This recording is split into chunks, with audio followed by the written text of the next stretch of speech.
A new report from the Federal Reserve finds that the rush of illegal aliens during the Biden administration drove up housing prices and rent across the country. This is Wednesday, July 15th, 2026. Texas Scorecard presents the day's first news for the Lone Star State.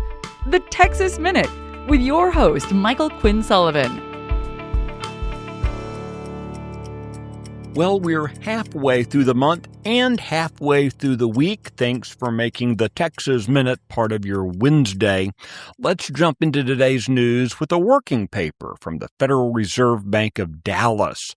It's concluded that the large influx of illegal aliens during the Biden administration drove up housing prices and rent. According to the paper, roughly 7 million people illegally came to the United States between 2021 and 2024. This spike of illegal immigration, quote, raised local house prices and rents without expanding housing supply. The research found that it acted as a, quote, demand shock to local housing markets. Using court records and border enforcement information alongside housing market data, the Federal Reserve economists estimated that illegal immigration explains about 30% of the total growth in housing prices and 20% of total growth in rent. Although housing costs have begun to ease, prospective homeowners continue to face affordability challenges. Despite criticism from local taxpayers and state officials, the city of Austin has unveiled a $6.6 billion budget for their next fiscal year.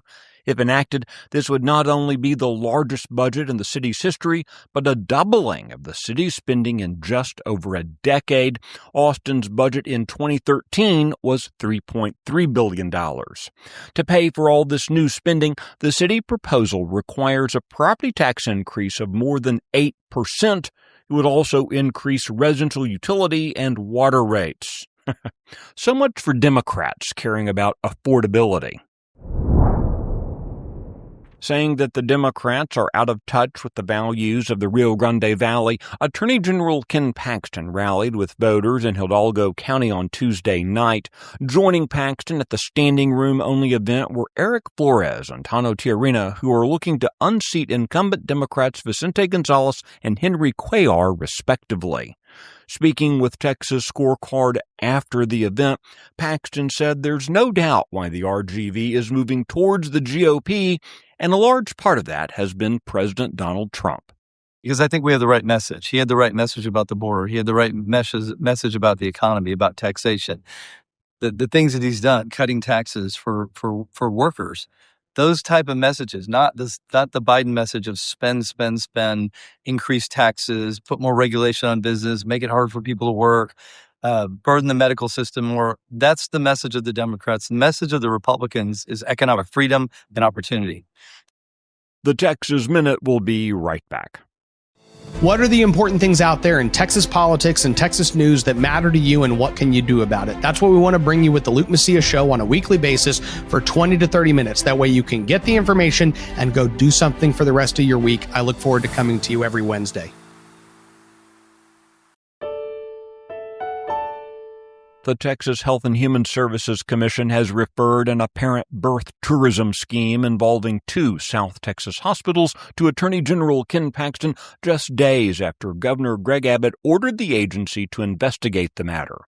Birth tourism refers to the practice of foreign nationals traveling to the United States primarily so their children can receive American citizenship by being born on U.S. soil. Last week, Abbott directed HHSC to investigate Mission Regional Medical Center after reports emerged that it had marketed birth packages in South Texas to foreign nationals. He instructed the agency to refer any violations of state law to the Attorney General for civil enforcement and to local prosecutors for potential criminal prosecution. In the referral, HHSC Chief Counsel Karen Ray told Paxton's office that the allegations are, quote, equally troubling to another birth tourism operation already being challenged by the state, and requested that the Attorney General investigate the matter and pursue any appropriate legal action. The governor said his administration will continue pursuing hospitals and facilities that profit from birth tourism schemes. Abbott has encouraged Texans with information about similar birth tourism operations to report them to the HHSC Office of Inspector General. You can find details on all the stories mentioned today and keep up with the latest news by visiting TexasScorecard.com. This edition of the Texas Minute was based on the original reporting of Mary Berg, Adam Kahn, and Brandon Waltons. Our producer is the great Nick Shepard. I look forward to seeing you out around the Lone Star State. Now, go make it a great day.